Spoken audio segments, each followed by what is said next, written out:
কারণ এই দেশটা এখন কোরআনে কারিম ওপেন ভাবে চালানোর জন্য যারা দায়িত্বে আছে বারবার আমাদেরকে আহ্বান জানাচ্ছে।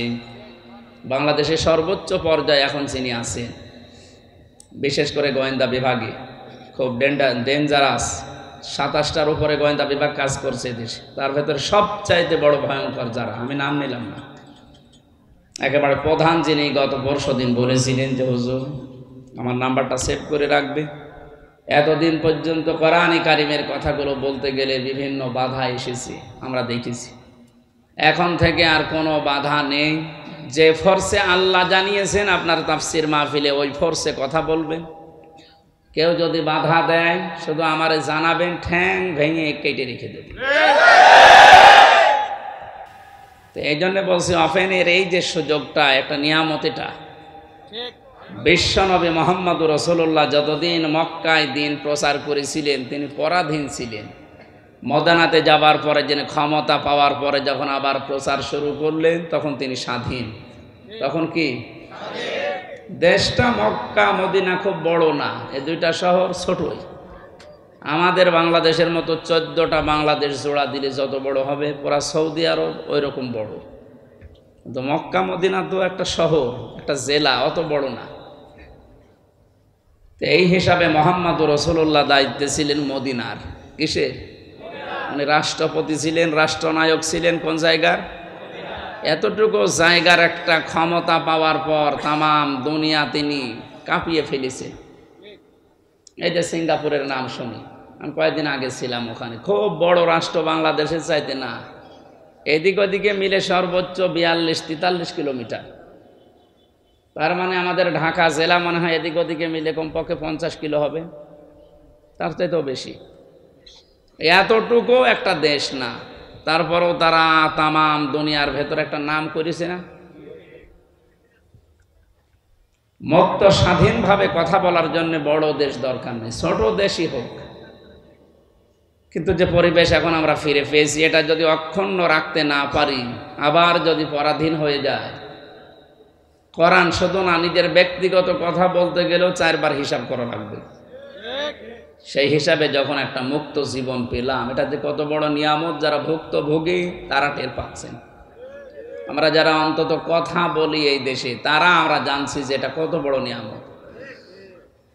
গোয়েন্দা বিভাগের এই প্রধান, উনি আরো 2টা কথা আমাকে জানিয়েছে, এটা যেহেতু রেকর্ড হয় সেই জন্য বলছি, উনিও শুনবে হয়তো কালকে, আমি সেভ করে রেখেছি নাম্বার। উনি জানিয়েছে যেখানে যেখানে কোরআনের আলোচনা করবেন কমিটিকে আগে থেকে জানিয়ে দেবেন, তারা যেন মেয়েদের প্যান্ডেল আলাদা করে, আর ওখানে যেন কোনো পুরুষ মানুষের দায়িত্ব না দেয়। এটা একটা ভালো দিক। 2 নম্বরে মেয়েদের উপস্থিতি বোঝার বা সক্ষমতা যাদের আছে যে এই পরিমাণ হতে পারে, ওই পরিমাণ লক্ষ্য করে তাদের জন্য আলাদা টয়লেট, অজুখানা, নামাজের এরকম একটা ব্যবস্থা করে দেবেন। এই কথা যেন তারা পালন করে। তার মানে যে লোকটা আছে আমার মনে হয় ইসলামী মাইন্ডের, ইসলাম সম্পর্কে অন্তত কিছু জানে। এর আগে যারা ছিল এরকম কোনো কথা আমি বলতে শুনিনি, আরো তারা মুখ চেপে ধরত। মুখ যে চেপে ধরে এরকম একটা ছবি ভাইরাল হয়নি? আল্লামাহুল বায়ান, আল্লাহ বলেন আমি বায়ান শিখিয়েছি। কথা বলা এটা দুনিয়ার কেউ শেখায় না। কথা বলা এটা যদি দুনিয়ার কেউ শিখিয়ে দিত, কত বোবা মানুষ আছে কথা বলতে পারে না। এই মুজিজা যেন মুহাম্মদুর রাসূলুল্লাহ সাল্লাল্লাহু আলাইহি সাল্লামকেও আল্লাহ দেয়নি, একজনকে দিয়েছিলেন, হযরত ঈসা নবী। তিনি বোবা মানুষকে যদি মুখে হাত বলিয়ে দিতেন সে কথা বলতে পারতো, এটা তার মুজিজা ছিল। আল্লাহ বলেন একটা কথা মানুষ যখন বলে, কমপক্ষে এই কথাটা আমার 27টা ফেরেশতা তৈরি করে।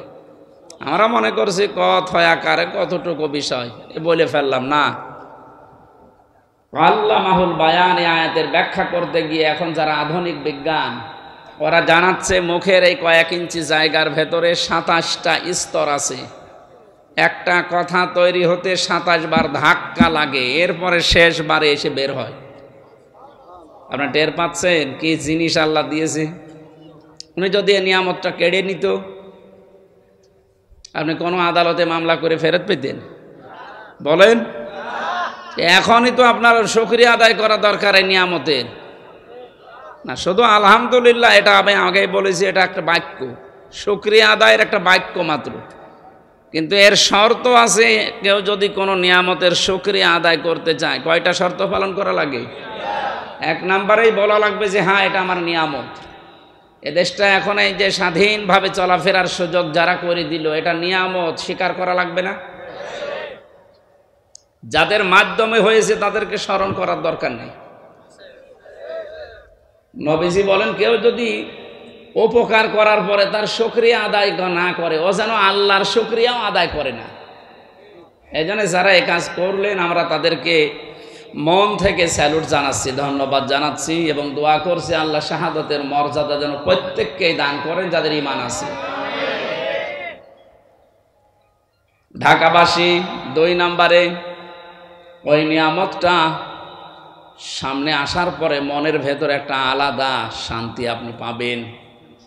আমরা এখন অনেকেই পাচ্ছি, কিন্তু আলাদা শান্তিটা পাবে না শুধু তারা, ওয়ালা ইয়াজিদুজ জালিমিনা ইল্লা খাসারা।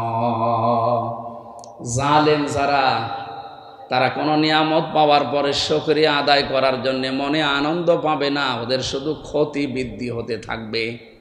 এই জন্য দেখেন, যারা জুলুম করেছিল সবার না, সত্যিকার অর্থে যারা জালেম ছিল তারা এখন দিন যত যাচ্ছে ওদের কোনো শান্তি নেই, ক্ষতি বৃদ্ধি হচ্ছে। এইটা তো মিলছে না, এটা বানিয়ে বললাম নাকি?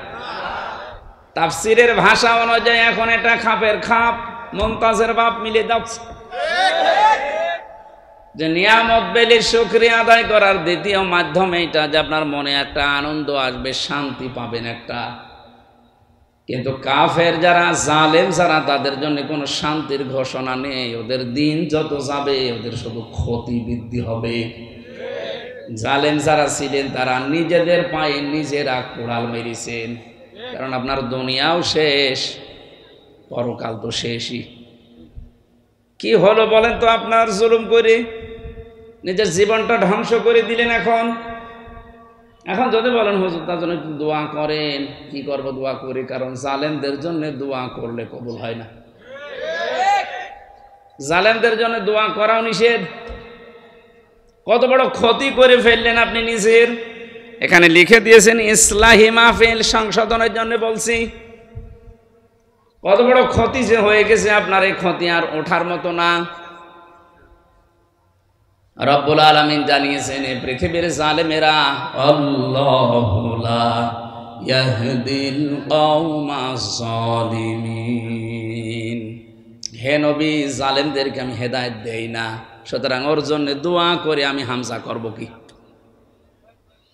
ইয়াহদি এটা মজারে, বর্তমান, ভবিষ্যৎ, প্রেজেন্ট, ফিউচার, শুধু এখন না, কিয়ামত পর্যন্ত জালেম দুনিয়ায় আসবে, কোন জালেমের জন্য দোয়া করা জায়েজ নেই।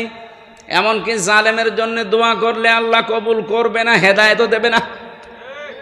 এত রাগ আল্লাহর জালেমদের উপরে। কোরআনে কারিমে সবচাইতে ভয়ঙ্কর মনে হয় আমার কাছে এই আয়াতটা, সূরা শূরা 42 নম্বর আয়াত, 25 নম্বর পারার 6 নম্বর পৃষ্ঠা 13 নম্বর লাইনে আছে, ইন্নামাস সাবিলু আলাল্লাযীনা ইয়াযলিমুনান নাস ওয়া ইয়াবগুনা ফিল আরদি বিগাইরিল হক উলাইকা লাহুম আযাবুন আলিম। এই খেয়াল করে, আমি আমার ঈমান থেকে কথা বলছি। কে আমার দিকে তাকিয়ে আছে, চোখ বন্ধ করে আছে, কি খুশি হবে বেজার হবে না? আমি আমার আল্লাহর দিকে আর আমার ঈমানের দিকে তাকিয়ে বলছি। সত্যি আমি মন থেকে কথাগুলো বলছি, আপনি একটু ভাবেন। আল্লাহ বলেন, আমি নিজে মামলা দেব জালেমদের বিরুদ্ধে। খেয়াল করেছেন কত ওজনে কথার? সরাসরি মামলার বাদী আল্লাহ নিজে কেস করবেন। কে? আপনার মনের ভেতরে যদি এরকম কিছু থাকে তো ভয়তে কেঁপে ওঠার কথা, আল্লাহ মামলার বাদী। আপনার তো অনুভূতি আমি দেখছি না। এখন যদি বলা হয় ডক্টর মোহাম্মদ ইউনূস আপনার নামে মামলা করবে, আপনার মনে হয় খাওয়া দাওয়া বন্ধ হয়ে যাবে, কারণ সর্বোচ্চ জায়গায় এখন তিনি আছেন। এরকম ডক্টর ইউনুস পৃথিবীর ময়দানে আছে এখন 228 জন।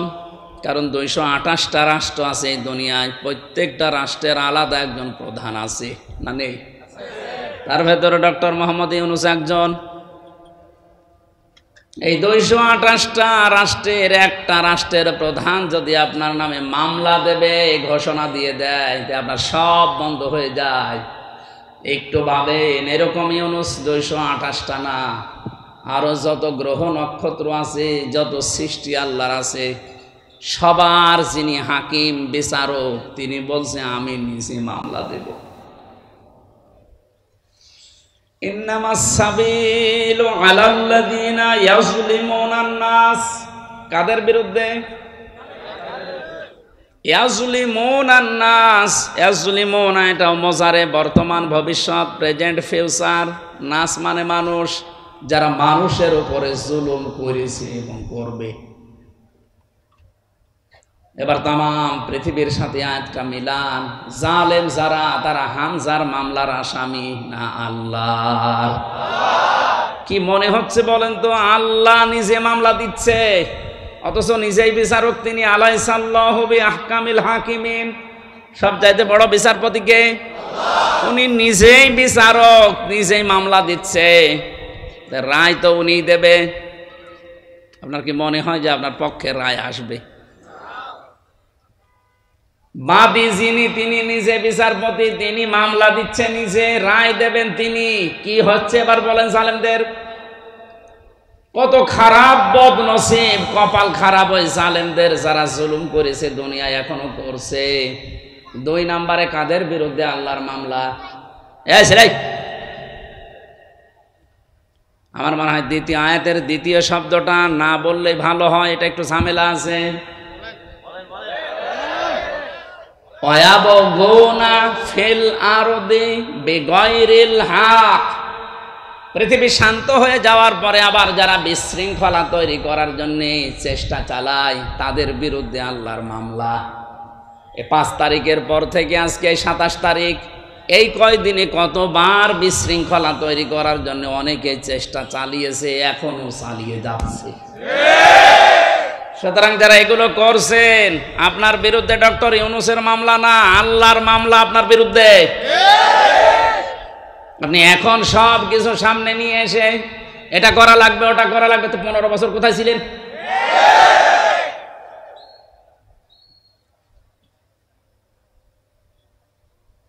আমার যদি শব্দের অর্থ ভুল হয়, যদি আলেম থাকেন একটু বলে দেন। ওয়ায়াবগুনা ফিল আরদি বিগাইরিল হক। পৃথিবীর ময়দানে যারা অন্যায়ভাবে বিশৃঙ্খলা করার জন্য বিভিন্ন মাধ্যম তালাশ করে বেড়ায়। দেখেন তো, মাঝে মাঝে এক একটা ইস্যু তৈরি করে মাধ্যম তালাশ করে খালি কি করে বিশৃঙ্খলা তৈরি করা যায়, চেষ্টা চালিয়েই যাচ্ছে। তাদের জন্য আল্লাহর ঘোষণা, উলাইকা লাহুম আযাবুন আলীম, যন্ত্রণাদায়ক শাস্তি তার জন্য আমি দুনিয়ার আখিরাতে রেডি করে রাখছি। কোরআনে কারিমের কিছু মানবেন আর কিছু মানবেন না, তাদের জন্য সতর্ক বার্তা এই সূরা বাকারা 1 নম্বর পারা 12 নম্বর পৃষ্ঠা 7 নম্বর লাইনের 85 নম্বর আয়াতে আছে। আল্লাহ পাক বলেন, আফাতুমিনুনা বিবাদিল কিতাবি ওয়া তাকফুরুনা বিবাদ ফামা জাযাউ মান ইয়াফআলু যালিকা মিনকুম ইল্লা খিজিয়ুন ফিল হায়াতিদ দুনিয়া ওয়া ইয়াউমাল কিয়ামাতি ইউরাদ্দুনা ইলা আশাদ্দিল আযাব ওমাল্লাহু বিগাফিলিন আম্মা তা'মালুন। এই পৃথিবীতে লাঞ্ছনা, গঞ্জনা, অপমান, অপদস্থ, কলার পাতায় শুয়ে থাকা লাগবে তাদের জন্যে যারা কোরআনের কিছু বিশ্বাস করে আর কিছু মানতে চায় না। এরকম মানুষ বাংলাদেশে ছিল, মানে এখানেও আছে। ওদেরকে কোরআনের নামাজের কথা বললে ঠিক আছে, কিন্তু নামাজের শিক্ষায় ওরা নেই। নামাজ পড়তে বলবেন, তাহাজ্জুদ মিলে 6 ওয়াক্ত পড়বে, কিন্তু নামাজের যে 27টা শিক্ষা একটা বলতে শুরু করে, তখন বলবে এটা রাজনীতি। নামাজের প্রথম শিক্ষা কি? এই যে কাতার সোজা করো, ইমাম সাহেব বলে না বারবার? আমি তো কাবায় যতবার নামাজ পড়েছি, কাবার ইমাম, মসজিদে নববীর ইমাম, বারবার একামত হয়ে যাওয়ার পরেই মাইকে ঘোষণা দেয় আরবিতে, বাংলা হচ্ছে কাতার সোজা করো, এই কাতার সোজা করো, 3 বার বলে। ওই সময় বুঝি নাই 16 সালে, এখন টের পাচ্ছি যেটার গুরুত্ব কি। কেন বারবার 5 ওয়াক্ত নামাজের আগে কথা বলা লাগবে ইমাম সাহেবের, তাও একামত হয়ে যাওয়ার পরে? এই জন্যে বারবার কথা নবীজি জানিয়েছেন যে কাতার যদি সোজা না থাকে, যার জন্য কাতার বাঁকা হবে, সেই লোকটা হেদায়েত থেকে চিরবঞ্চিত হয়ে যাবে। এতটুকু শেষ না ব্যাখ্যা? 2 নম্বর, কাতার সোজা করার ভেতরে যে একতা, ঐক্যবদ্ধ মানুষ, যেভাবে কাতারের ভেতরে কোনো দলমত রাখে না যে এখানে সবাই এক, কারণ এখানে আল্লাহর বিধান পালন করা হবে। কয়টা? হ্যাঁ, আল্লাহর বিধান এখানে পালন করা হবে একটা, তার নাম সেজদা। নাম কি? সেজদা দেওয়ার জন্যই তো এত আয়োজন, নাকি অন্য কোনো উদ্দেশ্য আছে? সেজদা দেওয়ার জন্যই মানুষের এত আয়োজন। বিশাল মসজিদ বানিয়েছে, হচ্ছে না। আবার শুনলাম যে 2 তলা করবে, ওই যে গাছতলায় বাসতলায়, ওখানেও নাকি মানুষ বৃষ্টির ভেতরে নামাজ পড়ে। কি গুরুত্ব দিয়ে 2 তলা মসজিদ বানাচ্ছে, মানুষ যেন কষ্ট না পায়। 5 ওয়াক্ত আযান দেওয়ার জন্য আলাদা একজন মুয়াজ্জিন আছে, এটা পরিষ্কারের জন্য খাদেম আছে, টয়লেট এবং অজুখানার জন্য আলাদা ক্লিনার আছে, আলাদা। 5 ওয়াক্ত নামাজ পড়ানোর জন্য একজন ইমাম আছে, জমা পড়াবে আর একজন খতিব আছে। এত আয়োজন করে উদ্দেশ্য আল্লাহর একটা বিধান এখানে পালন করা হয়, তার নাম সেজদা। নাম কি? এবার আপনার বিবেককে বলেন তো, একটা বিধান পালন করতে গিয়ে যদি এত আয়োজন করা লাগে, বারবার বলা লাগে, তাহলে এর বাইরে কত আয়োজন আছে আমাদের পরিবার, সমাজ, রাষ্ট্রীয় জীবনে বলেন। এখানে মাত্র একটা বিধান, কোরআনে এরকম বিধান আছে 500। কয়টা? একটা বাদ দিলে এখনো থাকছে কয়টা? 499টা এখন তো আর মসজিদে নেই, বাকিগুলো সব বাইরে। এখানে একটা পালন করতে যদি সব এক হয়ে যেতে পারেন, কাঁধে কাঁধ মিলিয়ে, পায়ের গোড়ালির সাথে গোড়ালি মিলিয়ে সব এক, এখন পালন হবে আল্লাহর বিধান। এই শিক্ষাটা আল্লাহ চায় যে আপনি বাইরে নিয়ে যান। এরকম 499টা বিধান এখন পরিবার, সমাজ, রাষ্ট্রে আছে।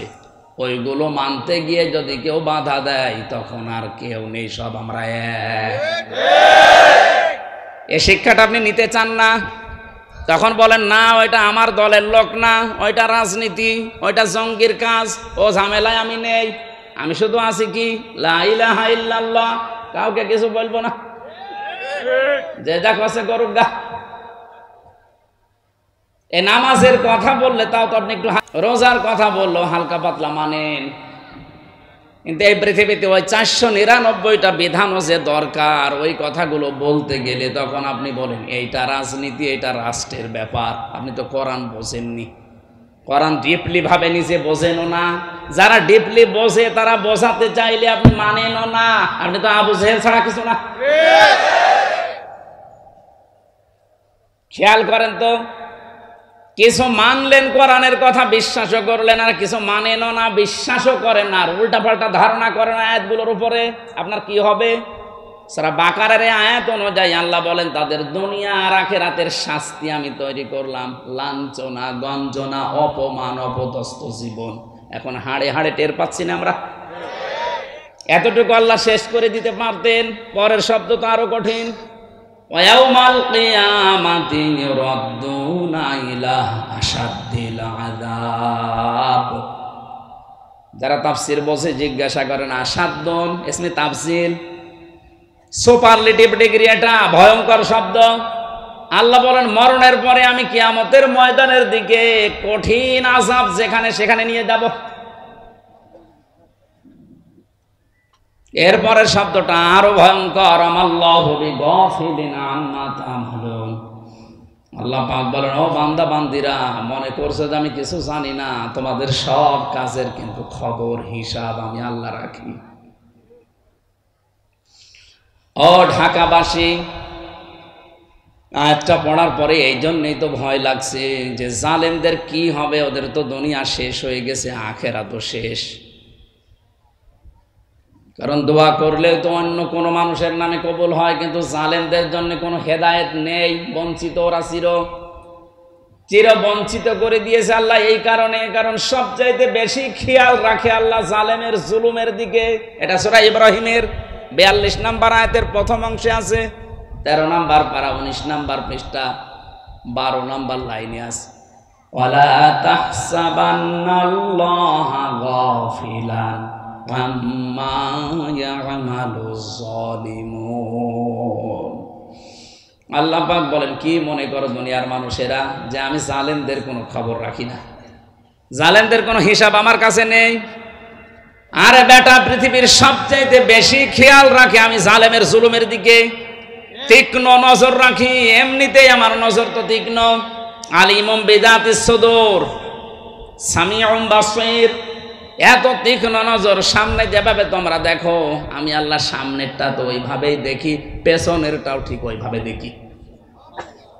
এই দেওয়ালের পেছনে কি আছে যেমন আমরা দেখতে পাই না, আল্লাহ পাকের সামনে যেমন পেছনে ওই রকম। এজন্য সামিউম বাসীর, সূক্ষ্ম শ্রবণকারী, সব কিছু ওই মালিক শুনতে পাচ্ছে, দেখতে পাচ্ছে, বিশেষ করে জালেমদের। আল্লাহ দুনিয়ায় আর যাই করি, তুমি আমাদেরকে জালেম বানিও না, বলেন আমিন। তারা আল্লাহর মামলা দুই শ্রেণীর মানুষের বিরুদ্ধে পেলাম, একটা জালেম আর একটা যারা বিশৃঙ্খলা তৈরি করার জন্য নতুন নতুন ইস্যু তৈরি করে। আমি তো এই আয়াত বানালাম নাকি? একটা শব্দ আমি বেশি বাড়িয়ে বলেছি, ভুল বলেছি, নিয়ে আসে তখন হুজুর নিয়ে আসবেন, নিয়ে আসি। আর যদি মনে করেন না যা আছে তাই বলছে, তাহলে আপনাকে মেনে নেওয়া লাগবে। আপনি নিজে জানেনও না, হামসা বলবে আপনি মানবেনও না, আপনি কি হয়েছে কি? আপনাকে তো আমি বাঁচানোর জন্য এসেছি। আমার বাবার যা আছে ওই সম্পদ নিয়ে যা কিছু গড়েছে ওগুলো নিয়ে কিন্তু আমি নাড়াচাড়া করে আমার জীবনটা পার করে দিতে পারবো, আমার অসুবিধা নেই। রাত দিন এত সফর করে কোথায়, সেই কুষ্টিয়া কোথায়, এখানে কালকে আবার যাবা লাগবে মনে হয় সেই নওগাঁ, এরপরের দিন আবার চট্টগ্রাম। এভাবেই যে দৌড়া দৌড়ি করছে, আল্লাহর কসম শুধু স্বার্থের জন্য না, আমি চাচ্ছি চোখ লাগিয়ে কোরআনের দেখতে পাচ্ছি যে জাতি জাহান্নামে যাচ্ছে। এই জুলুমের কারণে, বিশৃঙ্খলা তৈরি করার কারণে আপনি আল্লাহর মামলার আসামি হয়ে যাচ্ছেন, আপনাকে কেউ বাঁচাতে পারবে না। আমার বিরুদ্ধে সরকার মামলা দিয়েছিল, এই জন্য কেউ আমার বিরুদ্ধে পক্ষে যে উকিল দাঁড়াবে আমি পাইনি। 3টা বছর কত উকিলকে বলেছে, আমার মা বাবা কেউ রাজি না, বলে দাঁড়িয়ে করবো কি, জামিন হবে না। একটা দেশের সরকার বিরুদ্ধে গেলে যদি আমার পক্ষে কেউ দাঁড়াতে না চায়, অথচ আমি নিরপরাধ, আল্লাহর কসম আমি যে বিষয়ে মামলা দিয়েছি কিচ্ছু জানি না। এরপরও মিথ্যা যারা জানে, তারপরও আমার পক্ষে কেউ নেই, অথচ এত কোটি কোটি ভক্ত এই দেশে। আমার মনে হয় সারা পৃথিবীতে যেখানে বাঙালি আছে, সেখানে মোবাইলে কয়েকজনের যদি তাফসির চলে, তা আমার ওয়াজ চলছে। আমি যত বাঙালি দেশে ঘুরলাম, যত বাঙালি আছে প্রত্যেক জায়গায়, এমনকি যে সমস্ত ভাষা আমি বুঝি না, ওই ভাষায় ড্রাবিং করে করে তাফসির শুনছে। হয়তো সাইদি সাহেবের, নাই মিজান আসারির, নাই আমির হামজার। এত ভক্ত থাকার পরও একজনও বলতে পারে না যে না দাঁড়ান আমি টাকা দেব, কেউ নেই। দাঁড়াতে চাইলেও দিতে চাই না, ভয় পায় যে হবে না, কারণ এর বিরুদ্ধে তো আর সলিমদ্দি কলিমদ্দি মামলা দেয়নি, দিয়েছে রাষ্ট্র। আপনার কি একটু ভয় আসে না? একটা রাষ্ট্র বিরুদ্ধে গেলে যদি হামজার এত ভক্ত থাকার পরও 3 বছরে কেউ জামিন করাতে না পারে, আপনি যা করছেন, আপনি যা করেছেন, আপনার বিরুদ্ধে হামজা মামলা দেবে না, আপনি আল্লাহর মামলার আসামি। আপনাকে নিয়ে আমার ভয় হচ্ছে, চিন্তা হচ্ছে। এরকম ভয় এবং চিন্তায় যেন সামনে আর কেউ না পড়ে, এই জন্যই তো সতর্ক করছি। হ্যাঁ, গুনাহগার তো আমরা সবাই, গুনাহ করেন, কিন্তু মাপ চান, কিন্তু জুলুম করবেন না। ইত্তাকি দাওয়াতাল মাজলুম ফাইন্নাহা লাইসা বাইনাহু ওয়া বাইনাল্লাহি হিজাব। সব চাইতে বেশি সতর্ক থাকবা জালেমের, সব চাইতে বেশি সতর্ক থাকবা পৃথিবীর মানুষেরা মজলুমের বরদোয়া থেকে। কারণ মজলুমের বরদোয়া আর আল্লাহর ভেতরে কোনো হিসাব নেই, পর্দা নেই। ও কিছু বললেই কবুল হয়ে যায়। হয়তো কবুল হতে দু একদিন দেরি হয় নাই, সঙ্গে সঙ্গে হয়, এতটুকু। তাছাড়া হবেই। মাজলুমের দোয়া আল্লাহ ফেরত দেয় না। এটা ফেরত দিলে হাদিস মিথ্যা হয়ে যাবে। যেখানে ওই ছোট হুজুরটা আমার সাথে ছিল, রাফিকুল ইসলাম মাদানী, ওর উপর যে জুলুম হয়েছিল ওই সময়ে বাস্তব কথা বলছি। আমারে বলছে, হামজা ভাই, আমারে হাতির ছেলেরা 12:30 1টার দিকে নিয়ে গেছে, চোখ বেঁধে পড়া উলঙ্গ করেছে। আমারে হাতের ওপর একটা সিগারেট ধরিয়ে দিয়েছে।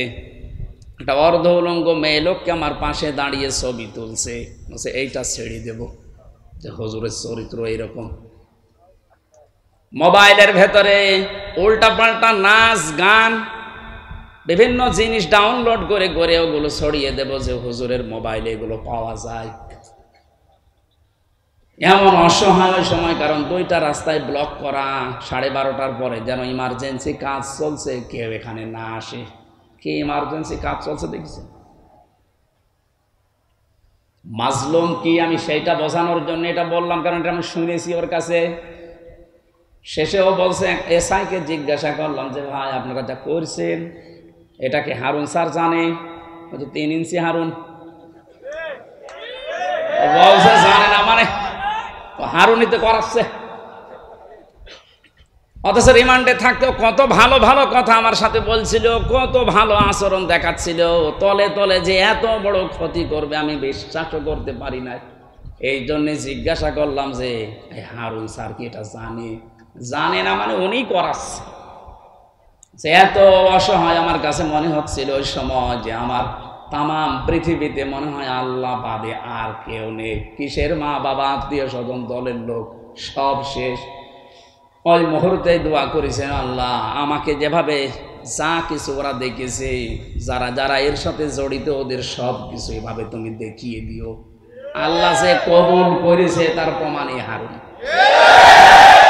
যদি মিথ্যা মনে হয়, আপনি 3 ইঞ্চি শোনেননি?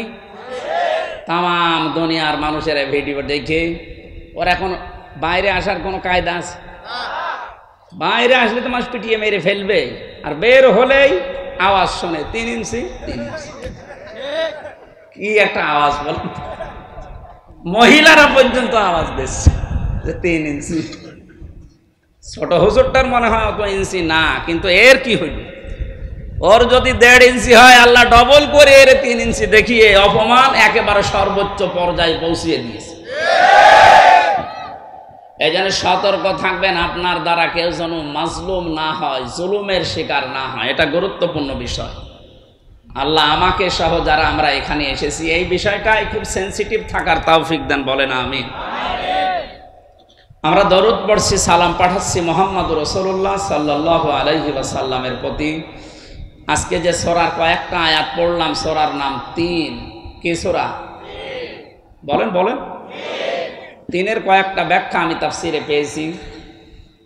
3 হচ্ছে একটা মসজিদের নাম। হযরত নূহ আলাইহিস সালাম তার নৌকাকে যে পাহাড়ে ভিড়িয়েছিলেন, যদি পাহাড় বলা হয়। কি পাহাড়?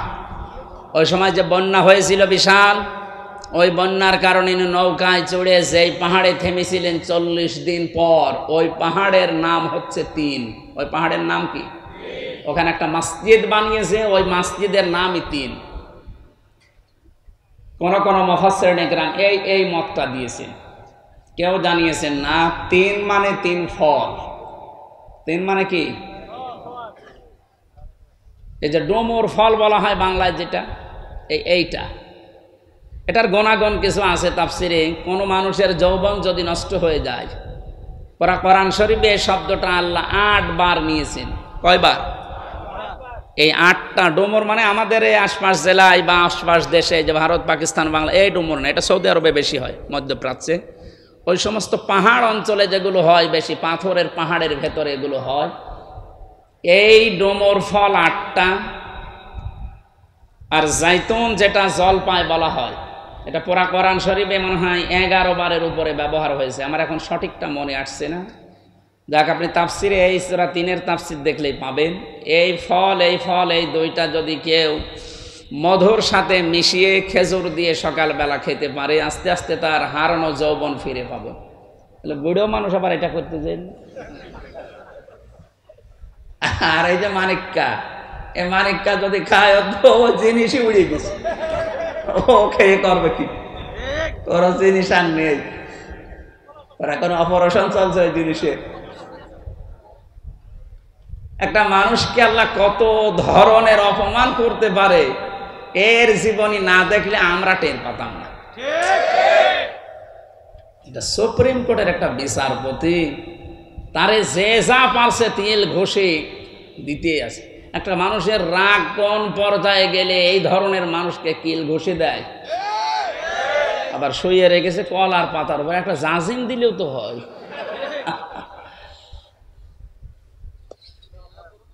এই দেখেন এখানে বড় কবিরাজ বসে আছে, হাফেজ মাওলানা আলহাজ আব্দুল জলিল, উনি অনেক বড় কবিরাজ, আপনাদের এলাকায় থাকে কোন জায়গায় জানো?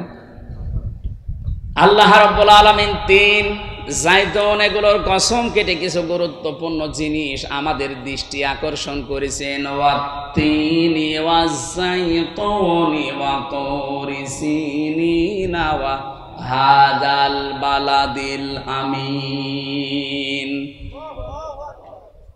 এই যে জাইতুন যে শব্দটা আমি তাফসিরের ভেতরে পেয়েছি ইবনে কাসিরে, হযরতে মুসা আলাইহিস সালাম, হযরতে ঈসা নবী আলাইহিস সালাম, এই যে মসজিদ নিয়ে এখনো পর্যন্ত গন্ডগোল থামে না, বাইতুল মুকাদ্দাস, ওখানে যে মসজিদ আছে এই মসজিদের নাম হচ্ছে জাইতুন।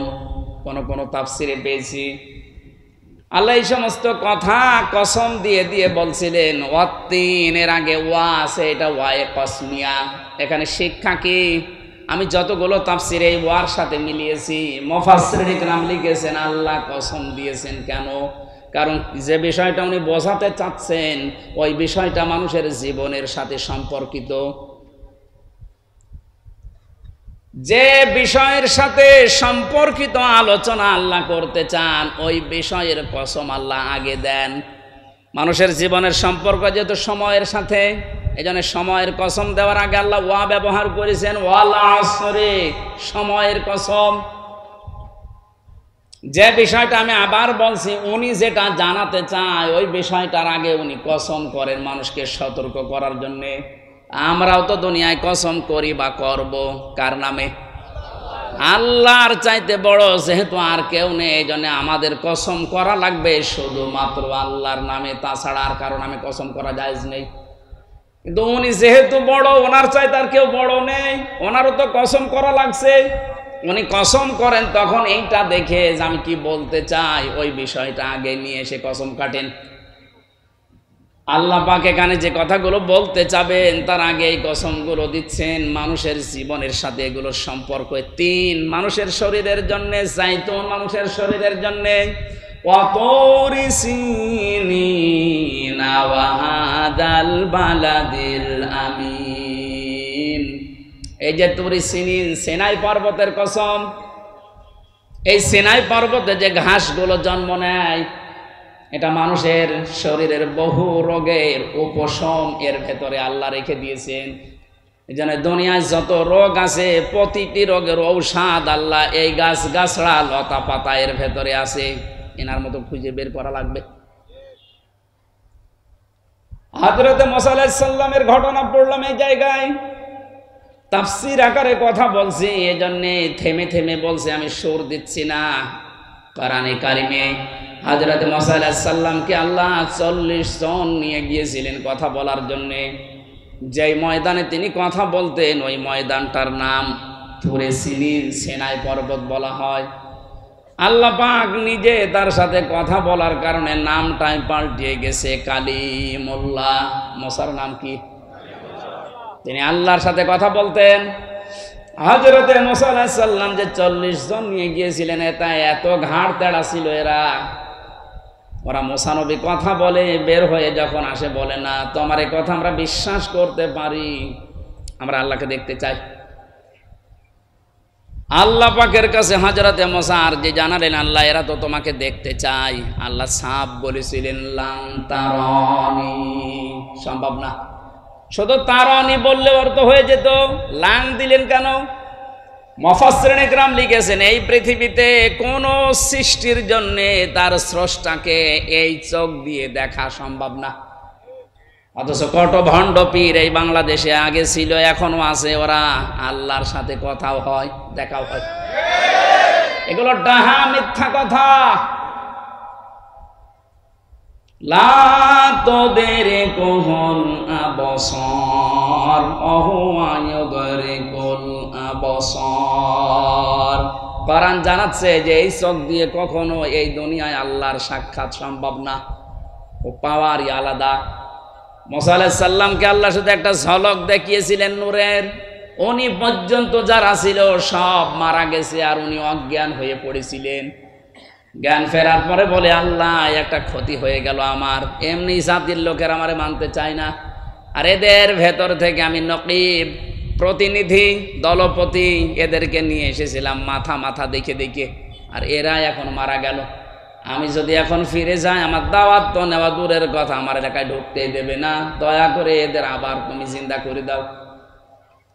আল্লাহ পাকের সাথে মুসা নবী যেখানে কথা বলতেন ওই জায়গাটার নামের কসম আল্লাহ দিচ্ছেন, ওয়াতুরি সিনিনা ওয়া হাযাল বালাদিল আমিন। হে নবী এই যে নিরাপদ শহর মক্কা এর কসম দিলাম। কেন জানেন? কারণ তাম পৃথিবীকে আমি আল্লাহ মক্কা নগরের মতো নিরাপত্তা দিয়ে ঢেকে রাখতে চাই।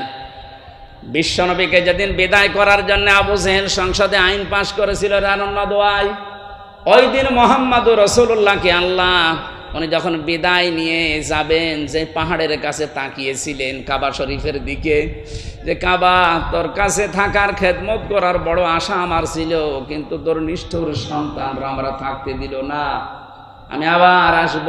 সেই সময় আল্লাহ আয়াতগুলো জানিয়েছিলেন, লা উকসিমু বিহাদাল বালাদ ওয়া আনতা হিল্লুম বিহাদাল বালাদ। আল্লাহ পাক বলেন এই নিরাপদ শহর মক্কার কসম, হে নবী আপনাকে আমি বলছি ওয়া আনতা হিল্লুম বিহাদাল বালাদ, আপনি এই নগরের বৈধ নাগরিক। বাংলাদেশে যারা জন্ম নিয়েছে তারা এই দেশের নাগরিক। এখানে সংখ্যা লঘু সংখ্যা গুরু বলে কিচ্ছু নেই, এগুলো সব ওই মুশরিকদের বানানো কথা। কে বলেছে আপনি সংখ্যালঘু? 96% এই দেশে মুসলমান আমরা আছি, আপনি 4% হলেও তো আছেন। জন্ম যেহেতু এই ভূখণ্ডে আপনার, আপনিও আপনার পরিবার, এই দেশে আমরা সব যারা জন্ম নিয়েছি তারা একটা পরিবার, দেশের বৈধ নাগরিক। বৈধ নাগরিককে যারা অবৈধ ঘোষণা দিয়ে দেশ থেকে তাড়িয়ে দিতে চায়, নিষিদ্ধ করতে চায়, এই মানুষগুলো কোরআনে কারিমের সূরা বালাদের ভাষায় তারাই নিজেরাই অবৈধ। এজন্য বৈধ জিনিসকে যারা ঘোষণা দিয়েছিল অবৈধ, 5 দিনের মাথায় আল্লাহ তাদেরকে অবৈধ বানিয়ে দিয়েছে। আমি মনে হয় বেশি বলে ফেললাম। কেন আল্লাহ মক্কা নগরের কসম দিলেন আর বললেন বালাদিল আমিন, এটা নিরাপদ শহর? কোরআনে কারিমের বহু জায়গায় আল্লাহ এই আয়াতটার ব্যাখ্যা দিয়েছেন। সূরা আলে ইমরানের ভেতরে আল্লাহ জানিয়েছেন, হে নবী এ মক্কা নগরী এত নিরাপত্তা বেষ্টিত একটা শহর আমি বানিয়েছি, কেউ যদি হেরেম শরীফের এলাকায় প্রবেশ করে তাকে মেরে ফেলা জায়েজ নেই, এত নিরাপদ, সে যত অপরাধী হোক। আমার মনে হয় কোরআনে কারিমের এই নিয়ম নীতি বিশ্বনবী যখন চালু করতে পেরেছিলেন, পুরা মক্কা নগরী না পুরা আরব জাহানকে আল্লাহর নবী এমন বানাতে পেরেছিলেন যেন মায়ের কোলে মানুষ আছে। ওই দৃশ্যটা আমরা এখন দেখতে চাই। এ দেশটা 53 বছর হয়ে গেল স্বাধীন হয়েছে, বিভিন্ন মানুষের দায়িত্ব পালন করা আমরা দেখেছি, কিন্তু বালাদিল আমিন আমরা পাইনি। চাচা এরশাদ ঘোষণা দিয়েছিল মরণের আগে যে বাইরে থাকলে খুন, ঘরে থাকলে গুম। আল্লাহ পাক বলেন না, আমার আইনগুলো যদি সত্যি চালু করতে পারো আমিও তোমাদের পৃথিবীর যে জায়গায় চালু হবে ওই জায়গাটা বালাদিল আমিন বানিয়ে দেব।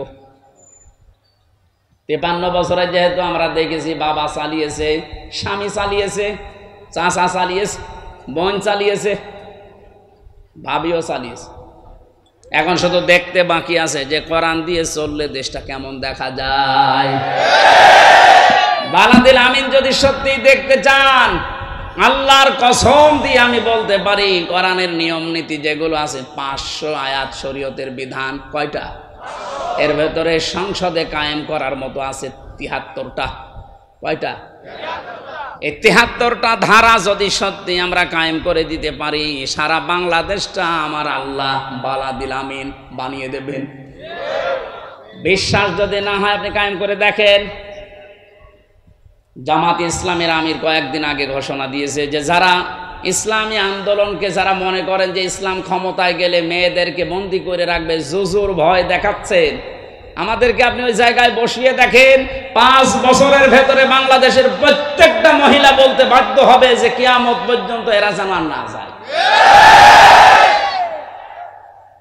মুজদালিফায় যারা সারা রাত কাটায়, আমার পাশে যুবতী মেয়ে ঘুমিয়ে আছে, তাকানো তো দূরের কথা, মনের ভেতরে ধারণাও আসে না যে এখানে পাকিস্তানের সুন্দরী মেয়েরা, সৌদি আরবের সুন্দরী মেয়ে আমার পাশে ঘুমিয়ে আছে।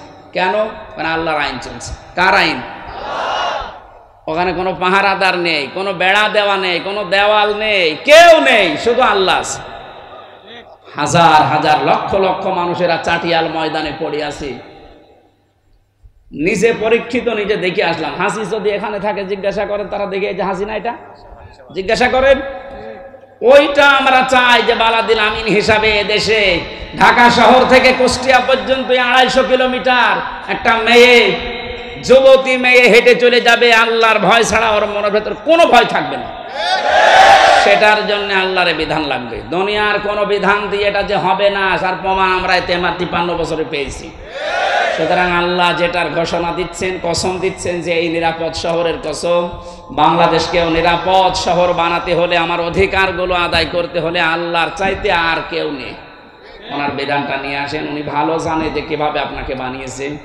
এর পরবর্তী আয়াতগুলোতে আল্লাহ আমাদেরকে আমাদের জীবন সংক্রান্ত যে বিষয়গুলো আছে, যে লাকাদ খালাকনাল ইনসানা ফি আহসানি তাকওয়িম সুম্মা রাদাদনাহু আসফালা সাফিলিন, এই 2টা আয়াতে আল্লাহ আমাদের জীবন সংক্রান্ত মানুষের চরিত্র, মানুষের গঠন, কিভাবে উঁচা নিচু হয়, নষ্ট হয় মানুষ, কিভাবে এই বিষয়গুলো একটা একটা করে তুলে ধরেছেন। এখন তো আজকের এই মাহফিলটা তো আমার জানাইনি, আমি তো জানতাম যে একটা আজকে। আরে মনে আছে স্বাধীন হওয়ার পরে আমার এই চাপ আরো বেড়ে গেছে, কারণ আগে তো 20-22টা জেলায় ঢুকতে দিত না, ওই জেলায় এখন বেশি হচ্ছে। বাধা যারা দেবে তারা তো সব পালিয়েছে, এই জন্য ওই জেলাগুলোর চাপ এখন আমি আর সহ্য করতে পারছি না। বিশেষ করে খুলনা আর বরিশাল বিভাগের এই 20-22টা জেলা নিয়ে খুব ঝামেলায় আছি। আপনারা এই একটা এখন একদম মানিকগঞ্জে আছে, মনে হয় মমতাজের গ্রামে, আল্লাহর ওলির গ্রামে যাচ্ছি। ওখানে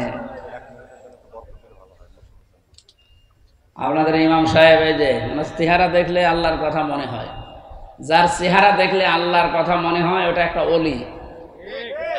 অলি কিনা আমি জানি না, কিন্তু ওনার চেহারা দেখলে যেহেতু মনে হচ্ছে কিছু আমল আখলাক আছে। আল্লাহ যেন ওনারে কবুল করেন।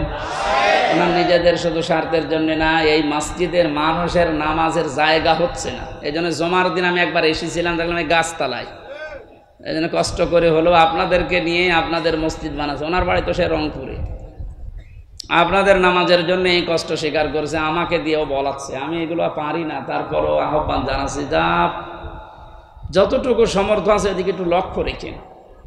কারণ মান বানালিল্লাহি মাসজিদান বানাল্লাহু লাহু বাইতান ফিল জান্নাহ, আপনার একটা টাকাও যদি মসজিদ বানানোর কাছে থাকে, জান্নাতে আল্লাহ একটা ঘর আপনার জন্য বানিয়ে দেবে। এইরকম সুযোগ দুনিয়ার অন্য কোনো কাজে আছে বলে আমি জানি না। এই হাদিসটার উপরে আমল করার একটু চেষ্টা করে। উনি তো 30,000-এর কথা